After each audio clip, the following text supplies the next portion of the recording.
Vivre, c'est épatant. Depuis les Champs-Élysées, Sur Vivre FM.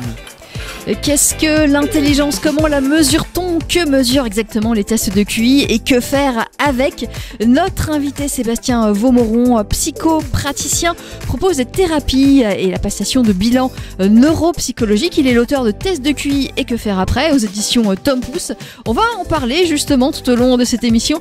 Et comme il sort chez le même éditeur, Paradoxe du burn-out, concrètement que faire? Eh bien on va également parler de burn-out. Sébastien Vaumoron qui est psychopraticien en libéral et qui propose des thérapies et la passation entre autres de bilans neuropsychologiques. Juste après le flash, il est notre invité. vous écoutez Vivre, c'est épatant. Avec Carole Clémence.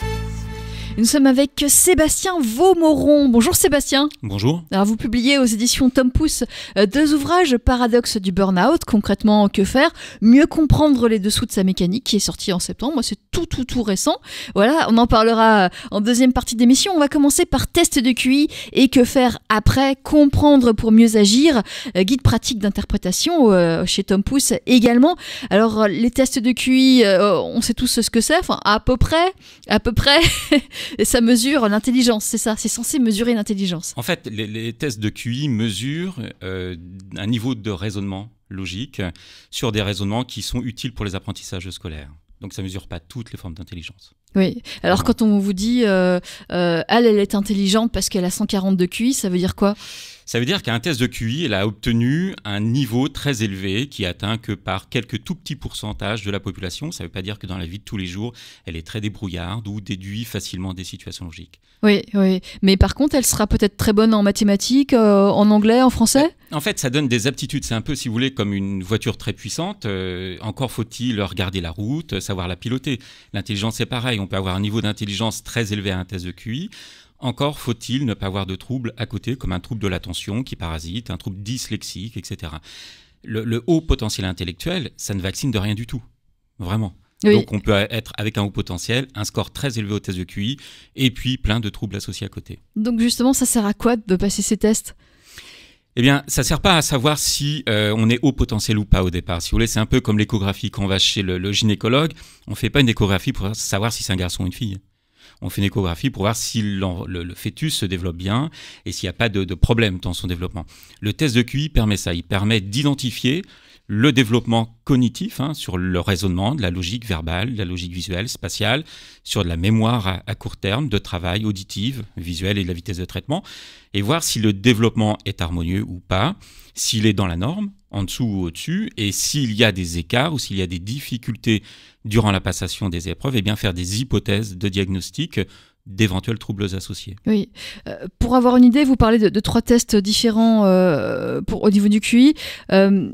Pour avoir une idée, si on passe un test, on a 100 ou 110, enfin, quelle est l'échelle ? La norme, en fait, la norme, c'est entre 90 et 110. C'est là où il y a 50% de la population. Oui. Donc, quand on prend une population générale, c'est-à-dire vous prenez des gens un peu partout en France, de différentes régions, différents niveaux sociaux, etc., eh bien, la moitié aura un score de quotient intellectuel total de QI entre 90 et 110. Oui. Et donc le haut potentiel démarre à 130, bien qu'il y ait des fois dans des congrès des médecins spécialistes qui évoquent un seuil à 120.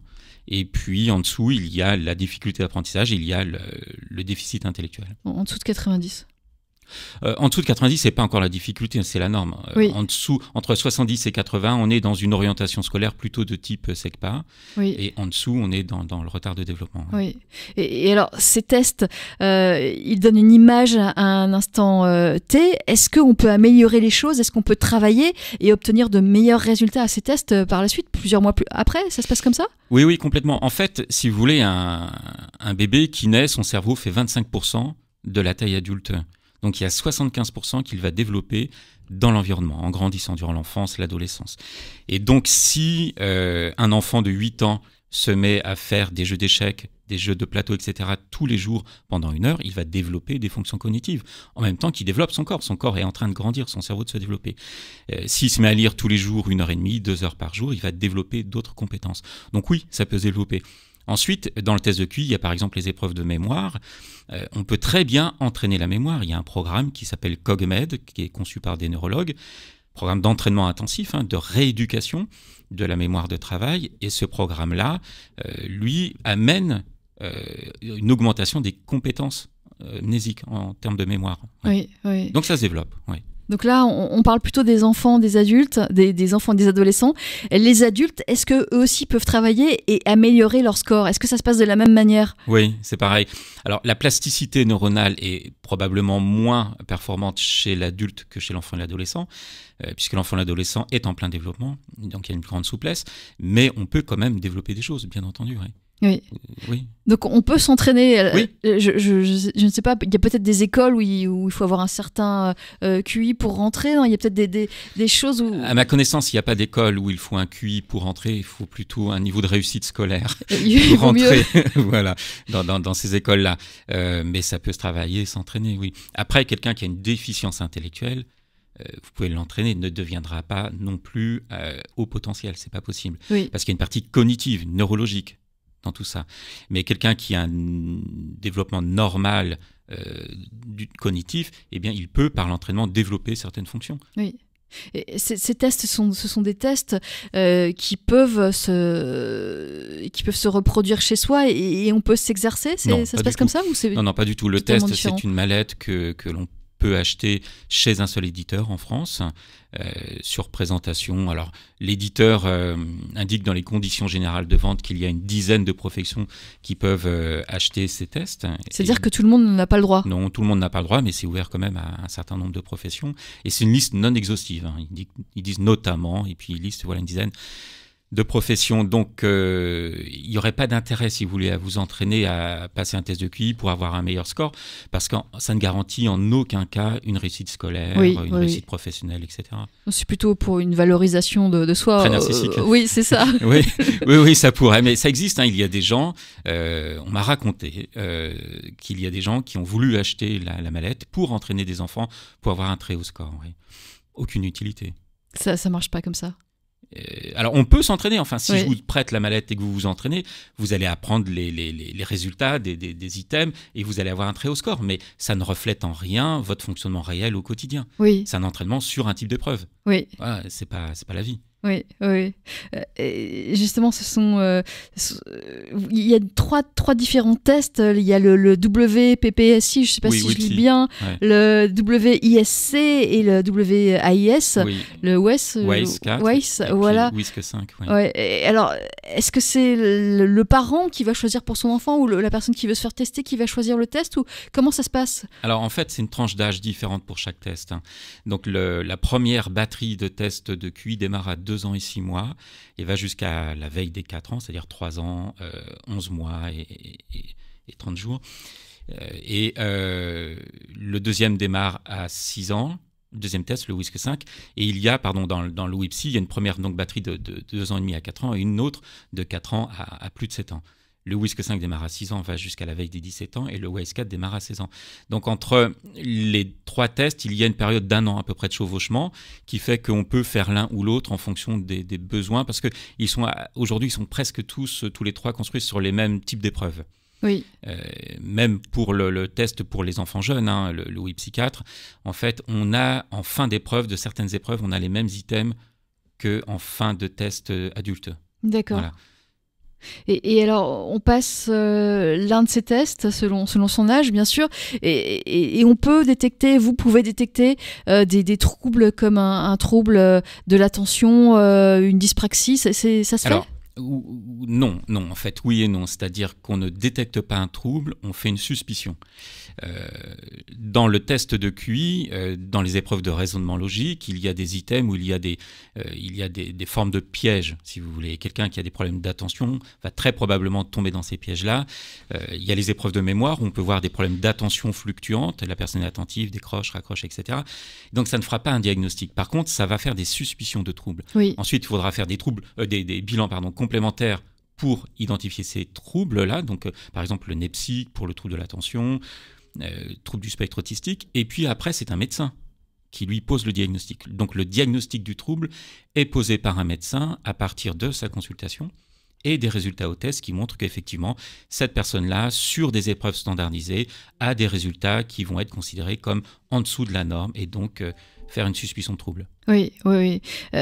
Alors tous ces tests, ce sont des parents qui viennent vous demander de les faire pour leurs enfants, c'est ça, Oui. dans la grande majorité des cas? Oui, la grande majorité, c'est ça. Donc les parents viennent soit sur une décision personnelle, c'est-à-dire ils se disent mon enfant présente des difficultés et on va faire un test pour identifier la nature des difficultés, soit c'est l'école qui alerte en disant voilà, votre enfant est en difficulté dans telle et telle matière, peut-être qu'il y a quelque chose de plus compliqué que simplement de la mauvaise volonté ou du manque de travail, et à ce moment-là, il faudrait peut-être approfondir et tester votre enfant pour voir son fonctionnement cognitif. Et ça aide? Oui. Ça aide de savoir? Alors, selon les troubles, parfois ça aide vraiment, c'est-à-dire le fait de faire le test va alléger des choses. Souvent, ça amène un changement de regard des parents sur l'enfant, de l'école parfois aussi sur l'enfant. Et donc déjà là, ça soulage dans la relation et dans la perception et l'accompagnement de l'enfant. Oui. Et puis après, s'il y a des besoins de compléments de tests, il faut les faire. Et ça peut être chez l'orthophoniste, en graphothérapie, ça peut être chez l'orthoptiste aussi. Il y a beaucoup de troubles de l'écriture qui sont liés à des problèmes d'orthopsie, troubles neurovisuels, oculomoteurs. Et donc ces bilans-là, complémentaires plus les rééducations qui vont avec, évidemment, il faut faire les rééducations, vont aider l'enfant, bien sûr. Oui, oui. Vous parliez tout à l'heure de CogMed, c'est ça? Oui, CogMed, oui. Et de rééducation, Oui. où est-ce qu'on peut faire ça? Est-ce qu'on peut faire ça chez soi, ou alors il faut aller chez un professionnel? Alors tout ce qui est rééducation en graphisme, en orthophonie, tout ça, c'est chez le professionnel, évidemment. Pour ce programme de mémoire de travail et d'attention auditive, d'attention visuelle, CogMed se fait chez soi, sur une plateforme informatique. Donc il faut se rapprocher d'un praticien CogMed, c'est-à-dire quelqu'un qui est formé à accompagner des personnes sur ce programme-là. Et puis, donc, il existe un annuaire, tout simplement, des praticiens. Et la personne va accompagner. Le patient va s'entraîner de chez lui. L'idéal, c'est 5 jours par semaine sur des sessions de 50 minutes. Donc, ça prend c'est quand même un investissement de temps. Oui, oui, c'est un lourd investissement de temps. Et si vous voulez apprendre à jouer du piano et que vous allez à votre cours de piano le lundi, et que vous ne faites pas de piano de la semaine d'après, vous n'aurez pas progressé. Oui. Il va bien falloir vous entraîner tous les jours, au moins 20-30 minutes pour progresser. Et bien là, c'est la même chose. Et donc, si on arrête l'entraînement, par exemple, de CogMed, on va régresser? Non, si on va jusqu'au bout du programme, en fait, ce programme agit sur la plasticité neuronale et donc augmente la connectivité neuronale. Ce qui fait que la dopamine qui passe entre les neurones pour activer le circuit de l'attention, elle va mieux passer, elle va passer en quantité plus importante puisqu'il y a plus de points de connexion et ça, c'est durable. Voilà. Il y a des études qui ont été faites qui comparaient par exemple la prise de médicaments du méthylphénidate, vous savez c'est la Ritaline, le Concerta, etc., contre le trouble de l'attention, et CogMed, et ça c'est Stanislas Dehaene au Collège de France qui a rapporté ça dans son cours sur l'attention. Il montrait que ces études montrent que les résultats sont quasiment les mêmes entre le médicament et CogMed. Et c'est durable parce qu'on a développé des compétences cognitives et ça reste. Ah oui, donc on peut se passer de méthylphénidate si on fait CogMed sérieusement? Pas nécessairement. En tout cas, l'étude montre qu'on a des résultats qui sont similaires. Ensuite, il y a des personnes qui ont un trouble de l'attention qui peut être assez léger et pour qui CogMed va suffire. Il y a des personnes pour qui il va falloir prendre le médicament. Et il y a aussi des personnes pour qui le médicament ne suffit pas du tout et qu'il faut faire autre chose en plus. Donc tout ça, c'est au cas par cas. Oui. Et donc il faut aller consulter un praticien comme vous. Oui. Ou quelqu'un d'autre. En tout cas, quelqu'un spécialisé. C'est ça qui est important. C'est-à-dire qu'il ne suffit pas d'être praticien pour être spécialisé. Il faut encore travailler vraiment sur ces troubles-là pour être spécialisé. Oui. Tout le monde ne peut pas bien interpréter ces tests de QI, par exemple? Non, c'est assez opérateur dépendant. C'est-à-dire que, en fait, l'analyse du test va dépendre des connaissances du praticien. Et donc, les connaissances, il y a celles qu'il apprend dans sa formation. Il y a la formation continue, qui est importante. Quelqu'un qui n'est pas allé à un congrès depuis des années, il n'est peut-être pas à jour de l'actualité. Et puis, de l'expérience. C'est-à-dire que si moi, vous me faites passer une échographie, je peux peut-être faire une image, mais je ne saurais pas l'interpréter. Mais je saurais utiliser la machine. Et un test de QI, si le praticien n'est pas entraîné à faire passer, s'il n'a pas vu des dizaines, des centaines de tests, il pourra les faire passer, il aura des résultats, mais il ne saura pas les analyser. C'est ce qui fait que parfois, on a des familles qui ont fait passer des tests de QI, et le compte-rendu n'est pas qualitatif, c'est-à-dire on ne donne pas d'indications précises sur les difficultés, le trouble, mais on donne des scores. Les scores, c'est un indicateur, mais quand l'enfant a des difficultés et que les scores sont dans la norme, ça ne veut pas dire qu'il n'y a rien, ça veut dire qu'il y a quelque chose de qualitatif à les analyser. Et si ces scores sont jugés trop faibles, est-ce que l'enfant ne va pas se dévaloriser ? Écoutez, ça c'est la question du verre à moitié vide et du verre à moitié plein. Quand on a des scores faibles et qu'il n'y a pas de déficience, mais qu'il y a des scores faibles, il est possible qu'il y ait des troubles associés. Donc la bonne nouvelle, c'est peut-être qu'on va pouvoir aider l'enfant, enfin à pouvoir progresser. Oui. Donc c'est pas se dévaloriser, au contraire, c'est dire j'ai des difficultés, mais ça tout le monde le sait. C'est-à-dire à l'école ils le disent, les parents le disent et l'enfant le voit, le vit. Donc ça tout le monde le sait. Donc le test permet d'objectiver les choses et surtout d'ouvrir des pistes de bilan complémentaire éventuellement et de rééducation pour aider et progresser. Donc c'est plutôt positif. Effectivement, oui. Hein, Est-ce que selon le jour, la forme de l'enfant ou de l'adulte qui passe ces tests, on peut avoir de grosses différences? Non, pas de grosses différences. Si vous venez le lundi ou le mardi, il n'y aura pas de différence. Il n'y a pas un jour de la semaine où on réussit mieux le test qu'un autre. Ça, c'est la première chose. Après, il peut y avoir des différences parce que vous êtes préoccupé, pas préoccupé, fatigué ou pas, etc. Bien évidemment. Mais un enfant qui va à l'école, il y va tous les jours. Il n'y va pas que le jour où il a bien dormi et il est en pleine forme. Et quand il passe le brevet des collèges ou le bac, il le passe un jour où il est comme ça. Donc, c'est la vie en fait. Et donc, il faut faire avec. Ça, c'est la première chose. La deuxième chose, c'est que les tests et les retests qui ont été faits après pour voir les écarts, finalement, il y a une différence, mais qui est minime, qui n'est pas significative. Donc, ça ne va pas donner un diagnostic totalement différent. Voilà. Oui. Est-ce qu'il y a une évolution de la recherche? Votre livre est sorti en 2009, Test de QI. 2019. Et que faire après aux éditions Tom Pouce. Ça avance vite la recherche ou il n'y a pas beaucoup d'évolution? C'est difficile en fait. Ça dépend des domaines. Hein. Le test de QI, il fait un examen du fonctionnement cognitif. Donc on peut l'utiliser dans un cadre de suspicion de troubles du langage, de troubles de l'attention, de syndrome d'Asperger, etc. On peut l'utiliser pour une suspicion de déficience, mais aussi une suspicion de haut potentiel. Le haut potentiel, c'est pas une maladie, c'est pas un trouble, c'est pas un syndrome.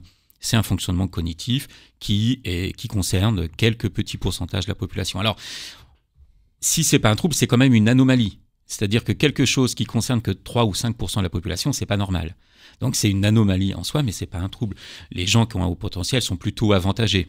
Le problème, c'est lorsqu'il y a un trouble de l'attention, un trouble du langage oral ou écrit, qu'il y a un trouble du langage pragmatique, par exemple, un syndrome d'Asperger, ça mène des difficultés. Mais au test de QI, finalement, que l'on ait des très bons résultats des épreuves de logique, ça n'amène généralement pas de difficultés, au contraire. Oui, bien sûr. Vous restez avec nous, Sébastien Vaumoron.